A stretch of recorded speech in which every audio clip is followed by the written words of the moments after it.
Just kind of preview this meet, kind of what y'all are looking for, kind of who your main people are competing, what are some of the other schools who are coming here? Well, it's a pretty big weekend for us, actually. We got a split squad, so we got most of the distance group going out to Boston with Coach Murray.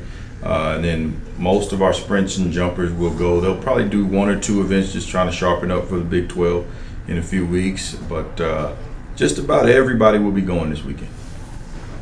Sean Brown named Big 12 Athlete of the Week. What did you see from him? I was really impressed with Sean last week, and not so much with the time that he ran, because he's run fast before, but more so just how he handled himself through the rounds. That was a brutal meet out in Albuquerque. He ran the 200 on Friday night. Then we started about 8:30 on Saturday morning running around to the 60. And he just got better and better with each round. So I thought he had a really good weekend. How about the performance of Naomi Krebs last weekend? She's been running well all year long, so I thought that was a big breakthrough for her, getting under 8, which is kind of a big deal.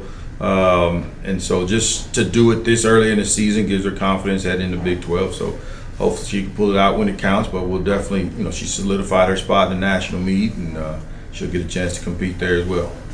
Number one ranking, it's not where you want it to be now, it's where you want it to be at the end of the season. What does it say about the depth of this team? That's probably our biggest strength, honestly, is the depth. And in certain areas, you look at the triple jump on the women's side, you look at the hurdles on both women and men's side, sprints, 400 groups, you name it, distance as well. I think that's probably the biggest strength of these two teams this year, is that we are deep in most of these areas. So we really, like you said, we don't want to be number one. We're grateful to be number one right now, but it's at the end of the season where it really counts. With that being said, what do you still need to see? You want them peaking at the right time. What do you need them to see for Big 12? That's kind of what this meet is for. It's kind of that last tune-up. It's the Jarvis meet, so kind of like how we get excited for the Corky meet, we get excited for Jarvis meet as well. It's kind of become a staple around here, so that there'll be enough energy in the atmosphere that we can kind of go get this last tune-up and sharpen up before we go into championship season. Thank you. Do you know what the main schools are that are going to be here? We've got a couple good ones coming. I know we've got Florida State coming in. We've got Iowa's bringing their sprint crew down. Baylor's bringing their group over. So we've got a couple Big 12 teams coming in. I know Colorado's bringing some of their sprint crew in as well. So we've got it'll be a high quality meet. I think all of our meets here have been pretty high quality this year. So it'll be another one to match those that we've had already.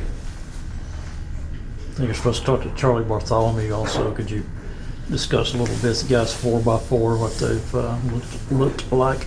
Yeah, that was another impressive run that we had last weekend, and Charlie was a big part of that. We kind of ran that group without Deshaun, without Shamar, without some of kind of the known names a little bit, and that quartet got out there and ran 3:05 low, and I thought they kind of acquitted themselves pretty well in that race, and so I thought Charlie was a big part. He anchored that group last weekend, and he's had a pretty good season, throughout running 4s and 6s for us, and so he's been really consistent for us.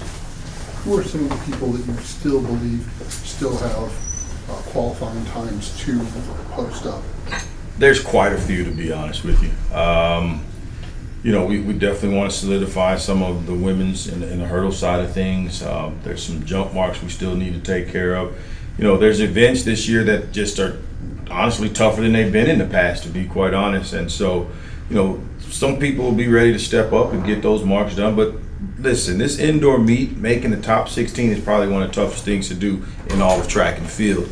And with the depth around the country, it doesn't get any easier each year. It just gets tougher. What does it say about this team that you have so many that you have that potential to hit those marks? I think just to reiterate what we talked about earlier, going back to the depth of this group and the quality of depth that we have with this group, to where you can get down to the third or even fourth person in some event areas and still have potential national qualifiers. I think that says a lot about what this team is made of. Are Malachi and Antoine running this weekend? Yes, they will have some, as we like to call it, spot duty. So with them, you know, it's kind of the old saying, when you got Ferrari, you don't pull it out every weekend and drive. You pull it out every once in a while. And but we think we will get some stuff done. Antoine had a pretty big workload in Albuquerque, so he'll probably do a little bit less, but everyone will do something.